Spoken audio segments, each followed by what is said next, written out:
యెషయా గ్రంథము 27వ అధ్యాయము మొదటి వచనము ఇలా చెబుతూ ఉంది. ఆ దినమున యెహోవా గట్టిదై గొప్పదై బలమైన తన ఖడ్గము పట్టుకొనును, తీవ్ర సర్పమైన మకరమును వంకర సర్పమైన మకరమును ఆయన దండించును, సముద్రము మీదనున్న మకరమును సంహరించును. దేవుని యొక్క వాక్యం చెప్తుంది, దేవుడు గొప్పదైన బలమైన తన ఖడ్గమును పట్టుకుంటాడు. ఈ మాటను మనం చదవగానే ఒక విషయం మనకు అర్థమవుతుంది. అదేంటి అంటే, దేవుడు ఎల్లప్పుడూ కూడా ఖడ్గమును పట్టుకొని లేడు. ఒక కారణము నిమిత్తము ఆయన ఖడ్గమును తన చేతిలోనికి తీసుకుని ఉన్నాడు. ఆ కారణము ఏంటో ఆ తర్వాత లైన్ చెప్తూ ఉంది. చూడండి, తీవ్ర సర్పమైన మకరమును వంకర సర్పమైన మకరమును ఆయన దండించును, సముద్రము మీద ఉన్న మకరమును సంహరించును. దేవుడు సంహరించుటకు దండించుటకు గొప్పదైన గట్టిదైన బలమైనదైన తన ఖడ్గమును పట్టుకుంటూ ఉన్నాడు.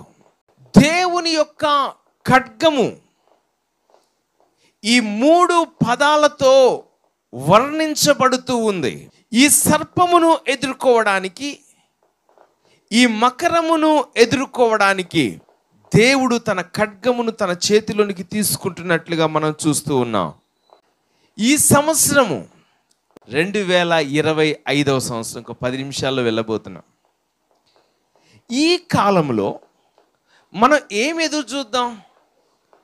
దేవుడు మన జీవితంలో గొప్పదైన గట్టిదైన బలమైన తన ఖడ్గాన్ని పట్టుకొని మనకు విరోధముగా పోరాడుతున్నటువంటి సాతానును దండించి సంహరించడాన్ని మనం ఎదురు చూద్దాం. ఈ 27వ అధ్యాయము 13 వచనాలను కలిగి ఉంది. దీన్ని 2 భాగాలుగా చేస్తూ ఈరోజు రాత్రికి రేపు ఉదయాన్న ఇదే వాక్య భాగంలో నుండి మనము సంపూర్ణమైన మాటలను ధ్యానం చేయబోతున్నాం. అందరూ చెప్పండి, నా దేవుడు గట్టిదైన గొప్పదైన బలమైన తన ఖడ్గము పట్టుకుంటాడు, తీవ్ర సర్పమైన మకరమును వంకర సర్పమైన మకరమును ఆయన దండిస్తాడు, ఆయన సంహరిస్తాడు. యెషయా ప్రవక్త సాతానును ఈ విధంగా వర్ణిస్తూ ఉన్నాడు. ఎలా వర్ణిస్తున్నాడు? తీవ్రమైన సర్పమైన మకరముగా చెబుతూ ఉన్నాడు. సాతాను ఎలా పోలుస్తున్నాడు చెప్పండి? తీవ్రమైన సర్పము. అది బలహీనమైంది కాదు, తీవ్రమైంది. రెండవది, అది వంకర అయిన సర్పము. దానిని ఎదుర్కోవడానికి మీరు నేను సరిపోము. మీ యొక్క బలము నా యొక్క బలము సరిపోదు. దేవుడు తానే స్వయముగా పోరాడి మనకు విజయాన్ని ఇస్తూ ఉన్నాడు. ఆమేన్ చెప్పండి. దేవుని యొక్క వాక్యంలో చూసినప్పుడు ప్రకటన గ్రంథము 20వ అధ్యాయము 2వ వచనంలో ఆది సర్పముగా కూడా సాతాను పిలువబడ్డము మనం చూస్తూ ఉన్నాం. కాబట్టి ఈ 3 పదాలు చెప్పండి. మొదటి పదం ఏంటి? సాతానుకి ఇవ్వబడింది తీవ్ర సర్పము, రెండవది వంకర సర్పము, మూడవది ఆది సర్పము. దేవుని యొక్క వాక్యము ఏమని చెప్తుంది అంటే, ఎఫెసీయులకు రాసిన పత్రిక 6వ అధ్యాయములో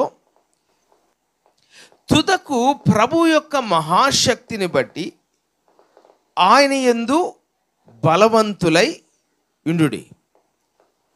ఆ తర్వాత 12వ వచనం ఇలా చెప్తుంది, ఏలయనగా మనము పోరాడునది శరీరులతో కాదు గాని ప్రధానులతోనూ అధికారులతోనూ ప్రస్తుత అంధకార సంబంధమగు లోకనాథులతోనూ ఆకాశ మండలమందున్న దురాత్మల సమూహముతోనూ పోరాడుచున్నాము.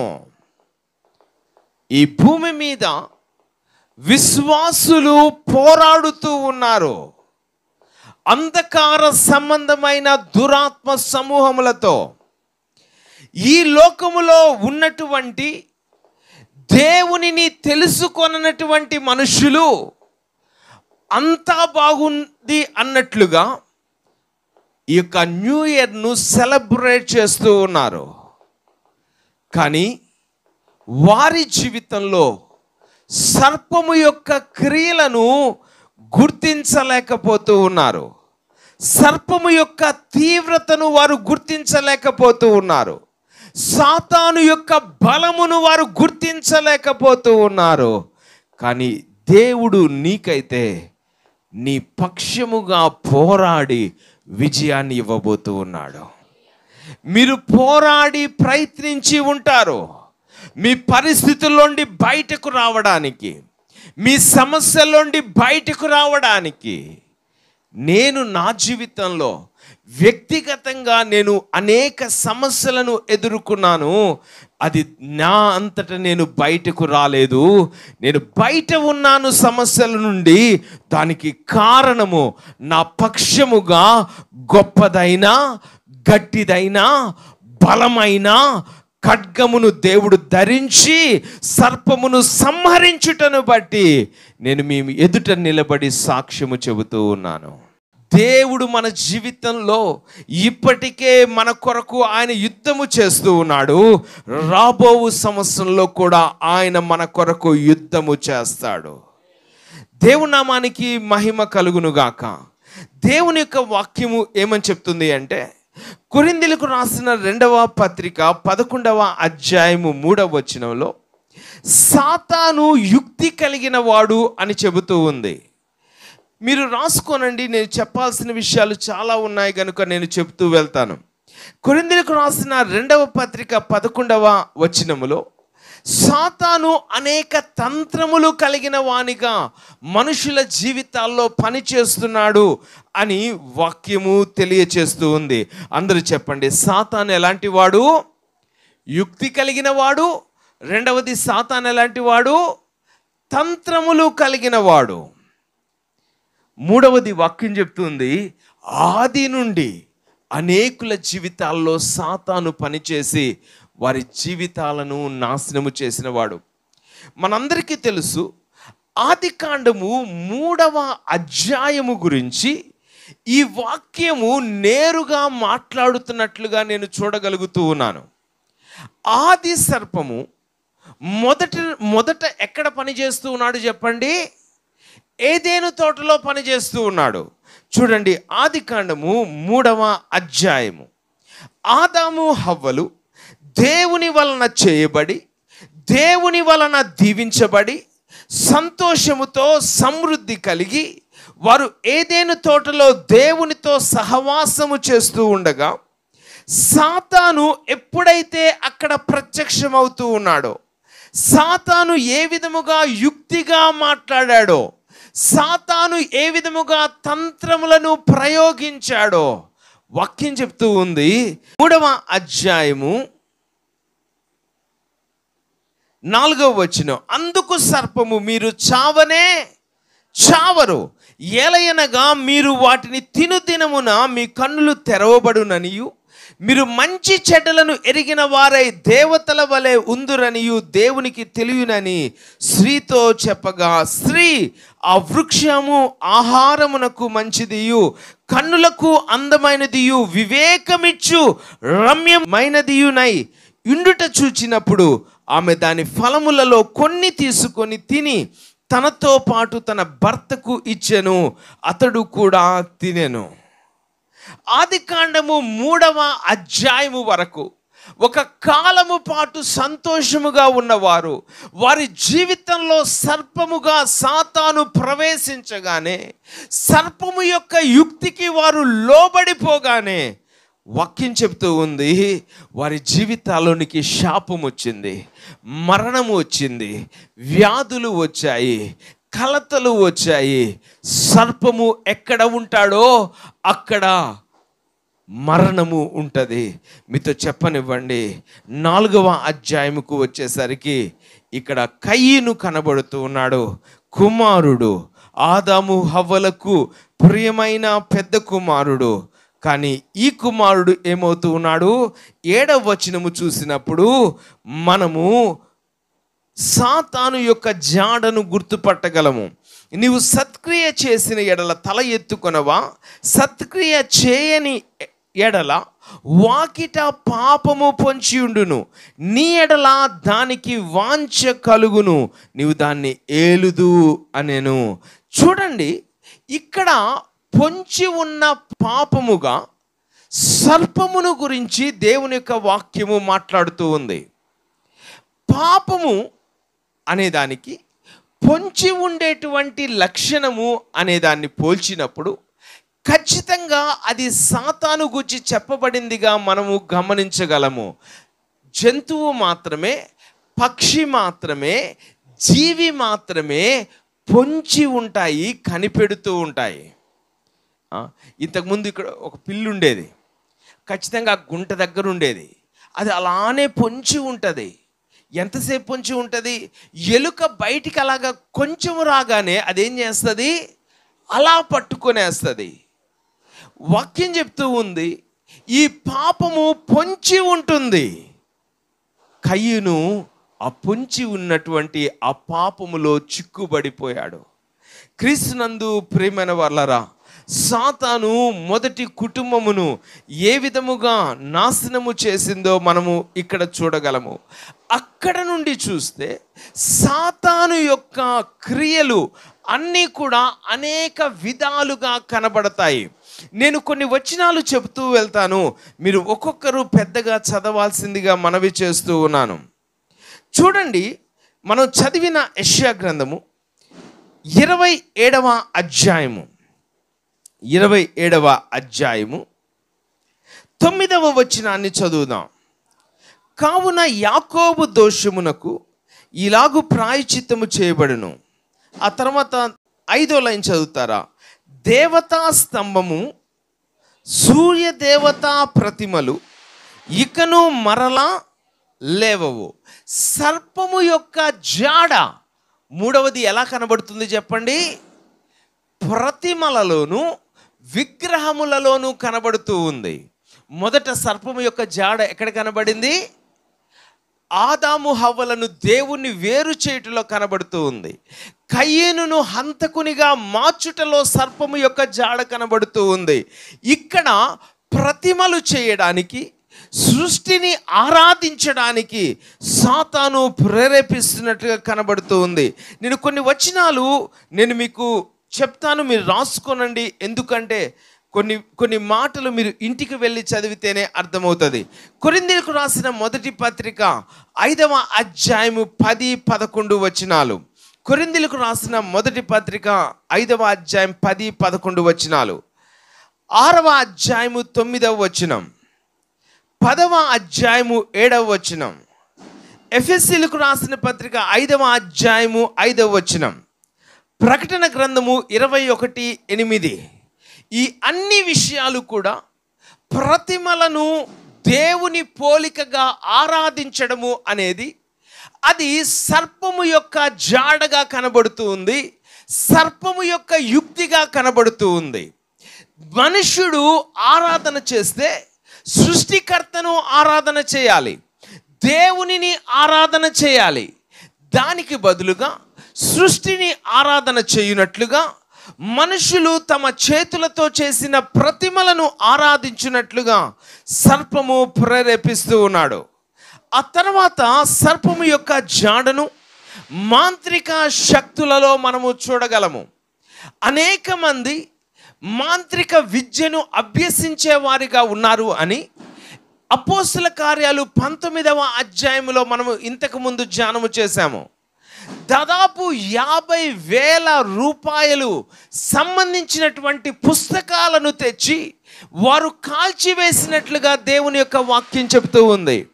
క్రీస్తునందు ప్రియమైన వారలారా, సాతాను మాంత్రిక శక్తుల వైపుకు, బ్లాక్ మ్యాజిక్ వైపుకు, తర్వాత శకునములు చూడడము వైపుకు నడిపించినట్లుగా సాతాను యొక్క జాడను మనము చూడగలము.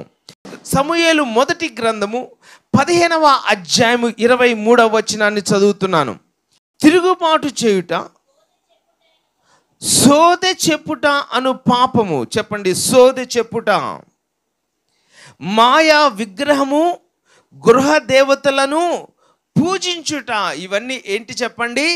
సర్పము యొక్క జాడగా కనబడుతూ ఉంది. లేవి కాండము 19వ అధ్యాయం 31వ వచనం చదువుతారా?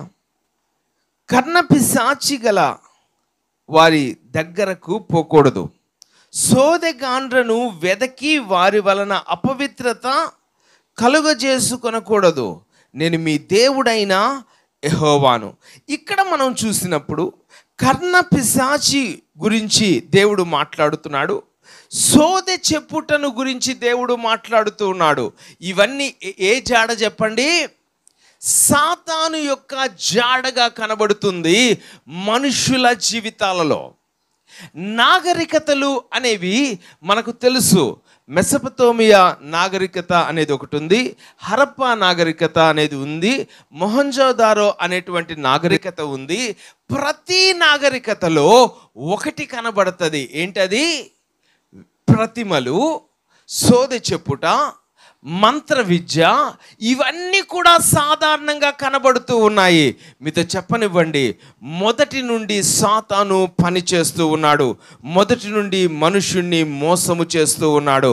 పాపము, నేరము, విగ్రహారాధన, మంత్రము మనుషుల జీవితాల్లో బంధించి ఉంది. అనేకమైన నమ్మకూడని విషయాలు నమ్ముతూ ఉన్నారు. దానినే ఒక పదం ఉంది, మూఢ నమ్మకాలు. మనుషులు ఏం చేస్తున్నారు చెప్పండి? నమ్ముతూ ఉన్నారు. వేటి నమ్ముతున్నారు? దేని వలన ప్రయోజనము ఉండదో దానిని మనుషులు ఏం చేస్తూ ఉన్నారు? నమ్ముతూ ఉన్నారు. దినాలను నమ్ముతున్నారు, సమయాలను నమ్ముతూ ఉన్నారు, మనుషులు ఎదురు వచ్చుటను గురించి నమ్ముతూ ఉన్నారు, చెట్లను గురించి నమ్ముతూ ఉన్నారు. మీతో చెప్పనివ్వండి, సాతాను యొక్క జాడ మనుషుల జీవితాల్లో కనబడుతూ ఉంది. అందరూ పెద్దగా చెప్పండి, దేవుడు బలమైన గట్టిదైన ఖడ్గమును పట్టుకుంటాడు. పెద్దగా చెప్పండి, దేవుడు బలమైన గట్టిదైన ఖడ్గమును పట్టుకొని నా జీవితంలో సర్పము యొక్క జాడను దేవుడు తొలగిస్తాడు. పెద్దగా చెప్పండి, నా జీవితంలో సర్పము యొక్క జాడ ఉండదు. పెద్దగా చెప్పండి, సర్పము యొక్క జాడను ఉండనివ్వకుండా దేవుడు చేస్తాడు.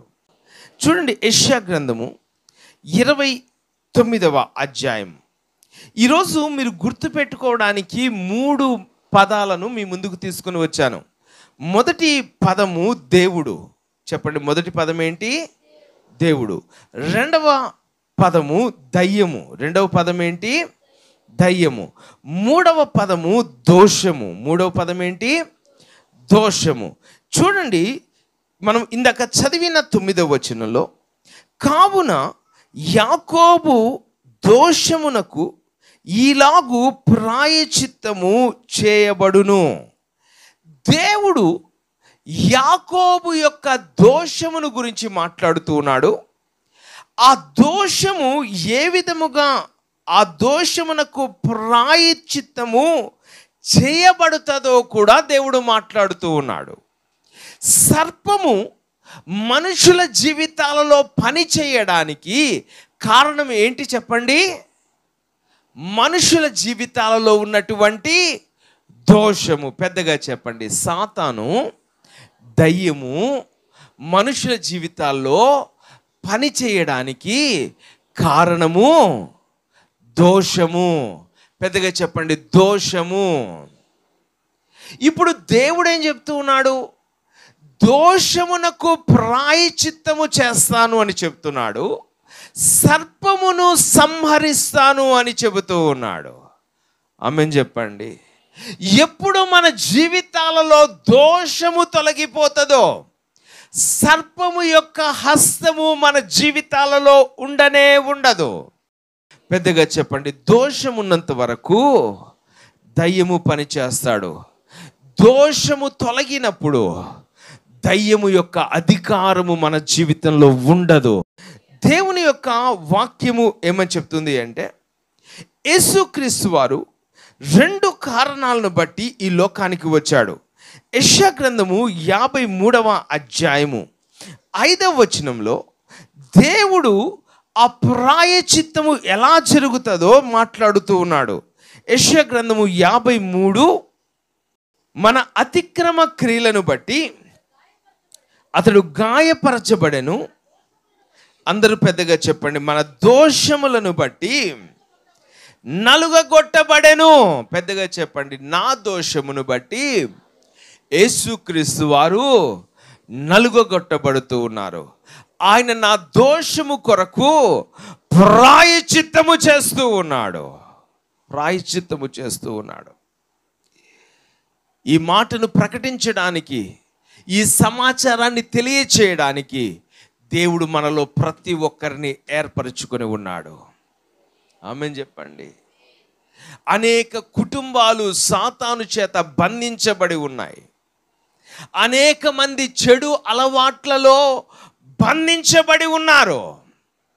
దోషములో బంధించబడి ఉన్నారు. నిన్నటి రోజున ఉదయాన్నే ఆడ చూస్తే మోకాళ్ళ మీద ఒక వ్యక్తి తాగి పడిపోయి చనిపోయి ఉన్నాడు. ఆయన ఎప్పుడు వచ్చి తాగాడో అట్టే మోకాళ్ళ మీద అట్టే పడి చనిపోయి ఉన్నాడు. మంచిగా ప్యాంట్ వేసుకున్నాడు, మంచిగా షర్ట్ వేసుకున్నాడు.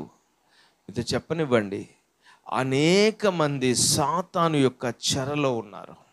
వారి కుటుంబాలు, వాళ్ళ పరిస్థితి ఏంటి చెప్పండి. తాగుడు ఏ విధంగా మనుషుల్ని నాశనం చేస్తుందో చూడండి. సాతాను భార్యాభర్తల మధ్య ఎన్ని గొడవలు కలిగిస్తూ ఉన్నాడో చూడండి. ఎన్ని గొడవలు. మనుషులను పాపంలోనికి ఎలా సాతాను తీసుకుని వెళ్తున్నాడో చూడండి. పోయిన నెలలోనే చెరువు కట్ట సంఘం దగ్గర ఒక వ్యక్తి ఎయిడ్స్తో చనిపోయాడు. కారణం ఏంటంటారు చెప్పండి.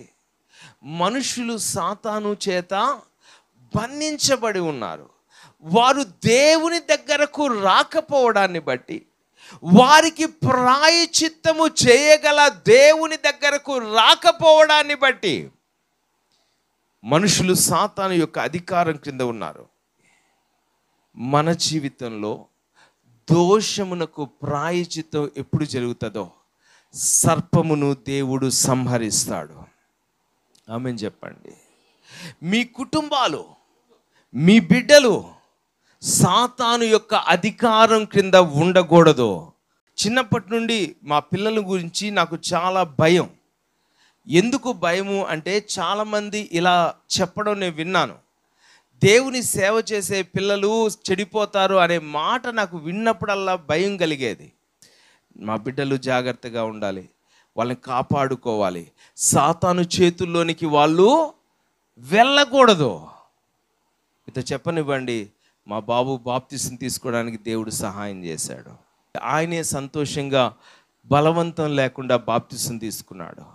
నేను సాతాను అధికారం కింద ఉండకూడదు. పెద్దగా చెప్పండి. నా కుటుంబము సాతాను అధికారం క్రింద ఉండకూడదు. దేవుని యొక్క వాక్యము ఏమని చెప్తుంది అంటే, దోషమును దేవుడు పరిహరిస్తాడు. ఇలాగ చెప్తుంది వాక్యం. మత్తయి సువార్త 8వ అధ్యాయము 17వ వచనంలో, మత్తయి సువార్త 8వ అధ్యాయము 17వ వచనం, ఆయన మాట వలన దయ్యములను వెళ్ళగొట్టి రోగులనెల్లను స్వస్థపరిచెను. అందువలన ఆయనే మన బలహీనతలను వహించుకొని మన రోగములను భరించునని ప్రవక్త అయిన యెషయా ద్వారా చెప్పబడినది నెరవేరెను. చెప్పండి, ప్రాయశ్చిత్తము జరిగింది. మన దోషములు అన్నిటికీ యేసయ్యలో ప్రాయశ్చిత్తము జరిగింది. చెప్పండి, లోకములో ఉన్న మతములు ఆచారముల చేత నింపబడి ఉన్నాయి, కానీ యేసుక్రీస్తు వారు నిజమైన దేవుడై ఉన్నాడు. ఆయనను బట్టి మనకు ప్రాయశ్చిత్తము, ఆయనను బట్టి మనకు రక్షణ కలుగుతూ ఉంది. చెప్పండి, ఆది సర్పము, ఘట సర్పము, తీవ్ర సర్పము, వంకర సర్పము నా జీవితంలో పని చేయకుండా యేసుక్రీస్తు వారు ప్రాయశ్చిత్తమును చేశారు. ఈ రోజున యెహోషువ గ్రంథము 5వ అధ్యాయంలో ఉన్న వాక్య భాగాన్ని మీకు చూపించి ముగించాలనుకుంటున్నాను. యెహోషువ యెరికో ప్రాంతముననున్నప్పుడు అతడు కన్నులెత్తి చూడగా దూసిన కత్తి చేత పట్టుకొని ఉన్న ఒకడు అతని ఎదుట నిలిచి ఉండెను. యెహోషువ ఏం చేస్తూ ఉన్నాడు? పెద్దగా చెప్పండి, కన్నులెత్తి చూస్తున్నాడు. ఈ రోజున దేవుడు మనకు ఒక ఆత్మీయ కన్నులను అనుగ్రహించునుగాక. కత్తిని దూసి ఉన్న దేవునిని చూచుదుముగాక. మన కొరకు మన పక్షముగా యుద్ధము చేయడానికి కత్తి దూసి ఉన్న దేవునిని చూచుదుముగాక. రాబో సంవత్సరము యెహోషువ మోషే లేకుండానే యోర్దానును దాటుతూ ఉన్నాడు. యెహోషువ తనకంటూ ఒక నాయకుడు లేడు, యోర్దానును దాటాడు, యెరికో ముందు నిలబడి ఉన్నాడు. యెరికో ఒక గొప్ప ప్రాకారము గల పట్టణము. మొదటి యుద్ధము చేయకముందు తన కన్నులెత్తి చూడగా కత్తి దూసి ఉన్న ఒకరిని చూశాడు. ఈరోజు నేను ప్రార్థన చేస్తూ ఉన్నాను, మీ జీవితంలో మీ కొరకు కత్తి దూసి ఉన్న దేవునిని చూచుదురుగాక. పెద్దగా చెప్పండి, నా కొరకు దేవుడు కత్తిని తన చేత పట్టుకొని ఉన్నాడు. నా విరోధి అయిన సాతానును నన్ను నాశనము చేయడానికి, నా మీద దోషము మోపడానికి, నన్ను పాపములోనికి నెట్టివేయడానికి ప్రయత్నిస్తున్న సాతానును నశింప చేయడానికి నా కొరకు దేవుడు కత్తి దూసి ఉన్నాడు. నా శత్రువు యొక్క గవినిని స్వాధీనపరచుకోవడానికి, శత్రువు బలము మీద విజయమును పొందడానికి దేవుడు నా కొరకు కత్తి దూసి ఉన్నాడు. ఆమేన్ చెప్పండి. యెహోషువకు విజయము దొరికింది యెహోషువ యొక్క ఖడ్గమును బట్టి కాదు. యెహోషువ కన్నులెత్తి చూడగా కత్తి దూసి ఉన్నటువంటి దేవుని వలన విజయము కలుగుతూ ఉంది. ఆమేన్ చెప్పండి. యెహోషువ 22 యుద్ధాలు చేస్తే ఒక్క యుద్ధములో మాత్రమే ఓడిపోయాడు హాయి విషయంలో. కానీ దోషమును పరిహరించుకున్నప్పుడు హాయి పట్టణము మీద కూడా విజయము వచ్చింది. చెప్పండి, యెహోషువ చేతిలో ఖడ్గముంది, కానీ దేవుని ఖడ్గము వలన విజయం వస్తూ ఉంది. ఆమేన్ చెప్పండి. ఈ క్రొత్త సంవత్సరం కొరకు మీకంటూ కొన్ని ఆలోచనలు ఉంటాయి, మీకంటూ కొన్ని ప్రణాళికలు ఉన్నాయి, నాకంటూ కొన్ని ఆలోచనలు ఉన్నాయి, నాకంటూ కొన్ని ప్రణాళికలు ఉన్నాయి. నేను ఇలా జరగాలి అని కోరుకుంటున్నవి కొన్ని ఉన్నాయి. ఇవన్నీ నెరవేరుతాయి నా బుద్ధిని బట్టో నా జ్ఞానమును బట్టో కాదు, నా కొరకు కత్తి దూసి ఉన్నటువంటి దేవుని శక్తిని బట్టి. చెప్పండి, నా దేవుడు శత్రువుల కంటే బలవంతుడు. నేను స్వాధీనపరుచుకొనవలసిన వాటిని నా కొరకు దేవుడు యుద్ధము చేస్తాడు. యోర్దానును దాటి రాగానే దేవునిని చూడగలుగుతున్నాడు యెహోషువ. 2025వ సంవత్సరంలో దేవుడు మీ చేతిని పట్టుకొని నడిపించడానికి సిద్ధంగా ఉన్నాడు. ఆయనను ఈరోజు చూద్దాము. ఆమేన్ చెప్తారా? యెహోషువ ఏం చేస్తున్నాడు చెప్పండి? కత్తి దూసి ఉన్న దేవునిని చూస్తున్నాడు. కత్తి ఎప్పుడు దూస్తారు చెప్పండి? రాజు తన సైన్యము కత్తులు తమ వరలో ఉంచి ఉంటారు. ఎప్పుడు యుద్ధము చేయడానికి ఇక నెక్స్ట్ మూమెంట్లో యుద్ధం చేయబోతారు. అప్పుడేం చేస్తారు?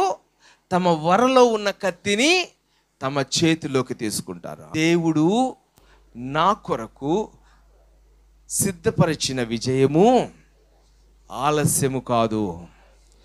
దేవుడు సర్పమును సంహరించి స్వేచ్ఛను, సంతోషమును దేవుడు అనుగ్రహించబోతూ ఉన్నాడు. ఆమేన్ చెప్దామా?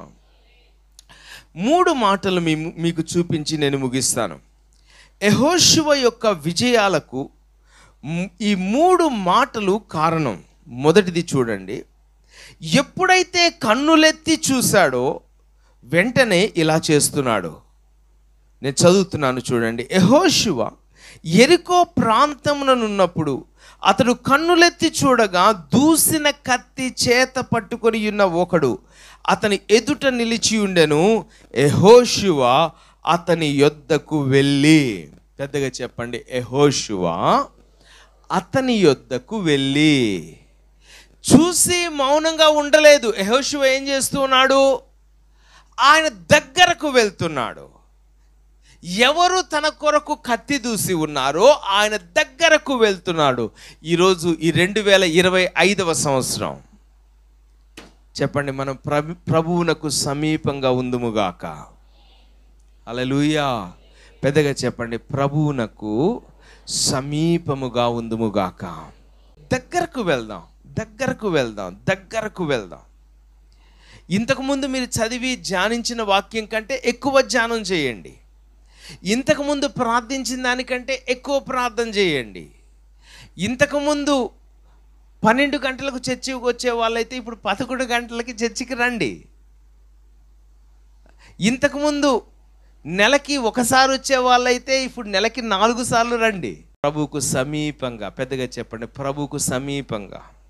ఆశీర్వాదానికి అడ్రస్, ఆశీర్వాదానికి చిరునామా ఎక్కడుంది? ప్రభు సమీపంలో ఉంది. దేవునికి దూరముగా ఉండి విజయమును పొందాలని ఎలా ఆశించగలము చెప్పండి? దేవుడికి దూరంగా మీ ఆలోచనలు ఉన్నాయి, దేవునికి దూరంగా మీ ఉద్దేశాలు ఉన్నాయి, దేవునికి దూరంగా మీ పనులు ఉన్నాయి. మీరు ఎలాగ దేవుని వలన విజయం కలుగుతుంది అని మీరు ఎదురు చూడగలరు చెప్పండి? దేవునికి సమీపంగా వెళ్ళాలి.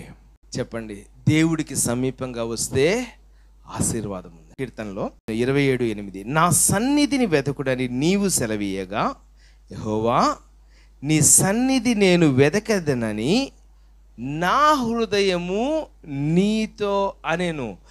దేవుడు మనల్ని తన దగ్గరకు పిలుస్తున్నాడు. మనం ఏం చేయాలి? ప్రభువా వస్తాను అని చెప్పాలి. నా సన్నిధికి రా అని దేవుడు పిలిచినప్పుడు మనము దేవుని సన్నిధికి వెళ్తే అందులో విజయము చూడగలము. హల్లెలూయా. రెండవది చూడండి, యెహోషువ ఏం చేస్తూ ఉన్నాడు అంటే, యెహోషువ అతని యొద్దకు వెళ్ళి నీవు మా పక్షంగా ఉన్నవాడవా, మా విరోధుల పక్షంగా ఉన్నవాడవా అని అడుగగా, చాలాసార్లు దేవుని బిడ్డలకు ఒక కన్ఫ్యూజన్ ఉంటుంది. దేవుని బిడ్డలకు ఏముంటుంది చెప్పండి? కన్ఫ్యూజన్ ఉంటుంది. ఈ కన్ఫ్యూజన్ను దేవుడు ఈ సంవత్సరము లేకుండా చేయునుగాక. వాక్యం చెప్తుంది, దేవుడు మీ పక్షంగా ఉన్నాడు. దేవుడు మన పక్షంగా ఉండగా మనకు విరోధి ఎవడు? దేవుడు మన పక్షంగా ఉన్నాడని స్పష్టంగా మాట్లాడుతూ ఉంది వాక్యం. యెహోషువ, దేవుడు నీ పక్షంగా ఉన్నాడు. సంగమం, దేవుడు మీ పక్షంగా ఉన్నాడు. ఏ విధమైన సందేహము మనసులో వద్దు. అనుమానంతో మనము వాగ్దాన దేశాన్ని స్వతంత్రించుకోలేము. చెప్పండి, విశ్వాసముతోనే సాధ్యం. పెద్దగా చెప్పండి, అనుమానంతో వాగ్దానాలను స్వతంత్రించుకోలేము. ఎలా స్వతంత్రించుకోగలం? విశ్వాసంతో స్వతంత్రించుకోగలం. ఆ తర్వాత యెహోషువ జవాబు చెబుతూ ఉన్నాడు దేవుడు. అతడు కాదు, యెహోవా సేనాధిపతిగా నేను వచ్చి ఉన్నాను. యెహోషువ నేల మట్టుకు సాగిలపడి నమస్కారము చేసి, చెప్పండి, దేవుడు తన చిత్తము నెరవేర్చే వారి పక్షముగా దేవుడు ఉంటాడు. యేసుక్రీస్తు వారు ఎవరు చెప్పండి? ఆయన సైన్యములకు అధిపతి అయిన దేవుడు. నేను దేవుని పక్షంగా నిలబడేవాడినైతే ఆటోమేటిక్గా దేవుడు నా పక్షంగా ఉన్నవానిగా నాకు తెలుస్తుంది. దేవుడు నా దారిలోనికి రాడు, నన్ను తన దారిలోనికి తీసుకొని వెళ్ళి నన్ను దీవిస్తాడు. యెహోషువ ఏం చేస్తున్నాడు చెప్పండి? రెండవది, నేల మట్టుకు సాగిలపడి నమస్కారం చేస్తున్నాడు. మొదటిది ఏం చేస్తున్నాడు చెప్పండి? అతని దగ్గరకు వెళ్తున్నాడు. రెండవది ఏం చేస్తున్నాడు? సాగిలపడుతున్నాడు. ఆమేన్ చెప్పండి. ఈ సంవత్సరం మనం ఏం చేయాలి? దేవుని దగ్గరికి వెళ్ళాలి, సాగిలపడాలి.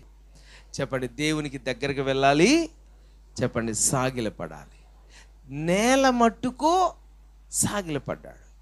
తను ఎంతగా వంగగలడో, ఎంతగా సమర్పించుకోగలడో, ఎంతగా తగ్గించుకోగలడో అంతగా నేలకు వంగుతూ ఉన్నాడు. దేవుని ఎదుట నన్ను నేను తగ్గించుకుంటాను. యెహోషువ వలె నేల మట్టుకు సాగిలపడతాను. యెహోషువ ఎవరు? ఒక నాయకుడు. ఎంతమందికి నాయకుడు? 6 లక్షల కంటే ఎక్కువ మందికి నాయకుడు, సైన్యమునకు నాయకుడు. ఏం చేస్తున్నాడు? వెళ్ళి సాగిలపడుతున్నాడు నేల మట్టుకు. ఎవరు చూస్తున్నారు? ఇశ్రాయేలు సైన్యము అంతా చూస్తూ ఉన్నారు. కానీ యెహోషువ దేవుని ఎదుట సాగిలపడ్డానికి ఏమాత్రము సిగ్గుపడట్లేదు. బైబిల్ చేత పట్టుకోవడానికో, బైబిల్ చదవడానికో, యేసయ్య బిడ్డను అని చెప్పడానికో మీరు ఏమాత్రము సిగ్గుపడకండి. చెప్పండి, మనుషుల ఎదుట నేను దేవుని బిడ్డనని ఒప్పుకుంటాను. హల్లెలూయా. యేసయ్య నా దేవుడని నేను ఒప్పుకుంటాను. యేసయ్య నా రక్షకుడని నేను ఒప్పుకుంటాను. అవమానం కలుగుతుంది, బాధ కలగచ్చు, నింద కలగచ్చు, కానీ నిన్ను హెచ్చించే దేవుని ఎదుట నువ్వు సాగిలపడుతున్నావు. ఆమేన్ చెప్పండి. హెచ్చింపు ఎవరి వలన కలగదు? మనుషుల వలన హెచ్చింపు కలగదు. లేవనెత్తువాడు ఎవరు? దేవుడే. ఉన్నత స్థానంలో నిలబెట్టగలిగింది ఎవరు? దేవుడే. ఆశీర్వదించగలిగిన వాడెవరు? దేవుడు. ఆయనే చేయగలడు. కనుక ఆయన ఎదుట సాగిలపడుట అనేది సిగ్గుపడే విషయం ఏమాత్రము కాదు. మీరు మోకాళ్ళు వంగగలిగితే, మోకాళ్ళు వంగుట అనేది అది మంచి అలవాటు. దేవునికి లోబడే విషయంలో లోబడుట మంచి విషయం. చెప్పండి, మోకాళ్ళు వంగుట, లోబడుట, దేవుని మాట వినుట మనకు ఆశీర్వాదం. వాక్యం చెప్తుంది, నేల మట్టుకు సాగిలపడిన తర్వాత ఇప్పుడు యెహోవా సేనాధిపతి మాట్లాడుతున్నాడు. నీవు నిలిచి ఉన్న ఈ స్థలము పరిశుద్ధమైనది. నా వెనక చెప్పండి, నీ పాదరక్షకులను తీసివేయుమని యెహోషువతో చెప్పగా యెహోషువ అలాగు చేసెను. దేవుని సన్నిధిలో సాగిలపడిన తర్వాత యెహోషువతో దేవుడు మాట్లాడుతున్నాడు, నీ పాదరక్షకులు తీసివేశాయి. ఈ సంఘటన ఎక్కడ జరిగింది? అంతకుముందు నిర్గమకాండము 3వ అధ్యాయములో ఇదే స్వరము ఎవరితో మాట్లాడారు? మోషేతో మాట్లాడారు. మోషే, నువ్వు నిలిచి ఉన్న స్థలము పరిశుద్ధ స్థలము, నీ చెప్పులను ఏం చేయాలి? తీసివేయాలి. మోషే చెప్పులను తీసివేస్తున్నాడు, యెహోషువ చెప్పులను తీసివేస్తున్నాడు. మన జీవితంలో దోషము ఎప్పుడు తొలగుతుందో అద్భుతం అప్పుడు జరుగుతుంది. యెహోషువకు తెలుసు. అందుకనే యెహోషువ 3వ అధ్యాయం 5వ వచనం, మరియు యెహోషువ, రేపు యెహోవా మీ మధ్య అద్భుత కార్యములు చేయును గనుక మిమ్మును మీరు పరిశుద్ధపరచుకుండని జనులకు ఆజ్ఞ ఇచ్చాను. పెద్దగా చెప్పండి. 2025వ సంవత్సరం అద్భుతములు జరిగే సంవత్సరం. నన్ను నేను పరిశుద్ధపరచుకొని నేను సిద్ధపడతాను. నా పాపమును తొలగించుకొని, నా బలహీనతలను తొలగించుకొని నేను దేవుని ఎదుట నిలబడుతున్నాను. నా ఎదుట కత్తి దూసి ఉన్న దేవుడు నాకు విజయాన్ని ఇస్తాడు. చాలామంది ఎరికో విజయము పొందడానికి, ఎరికో మీద విజయము పొందడానికి యెహోషువ స్తుతించాడు, యెహోషువ ఆ ఎరికో గోడల చుట్టూ తిరిగాడు అని మాత్రమే ఆలోచిస్తారు. కానీ దానికి ముందుగా యెహోషువ సమీపంగా వచ్చాడు. యెహోషువ సాగిలపడి నమస్కరించాడు నేల మట్టుకు. యెహోషువ తన దోషమును తొలగించుకుంటూ ఉన్నాడు. పెద్దగా చెప్పండి. ఎరికో పెద్దదిగా మన ఎదుట ఉండగా కత్తి దూసి ఉన్న దేవుని వల్ల మనకు విజయం కలుగుతుంది. హల్లెలూయా. 2025వ సంవత్సరం డిసెంబర్ 31వ తేదీన మరలా మీరు నిలిచి దేవుడు నాకు గొప్ప విజయాన్ని ఇస్తాడని ఎలా చెప్పగలరు? ఈ రోజున మన దోషమును దేవుని ఎదుట ఒప్పుకొని చెప్పండి, పరిశుద్ధమైన జనముగా. పెద్దగా చెప్పండి. పరిశుద్ధమైన జనముగా, లోబడేటువంటి జనముగా, దేవునికి సమీపంగా ఉండే జనముగా మనం నిలిచినప్పుడు దేవుడు అద్భుతము చేస్తాడు.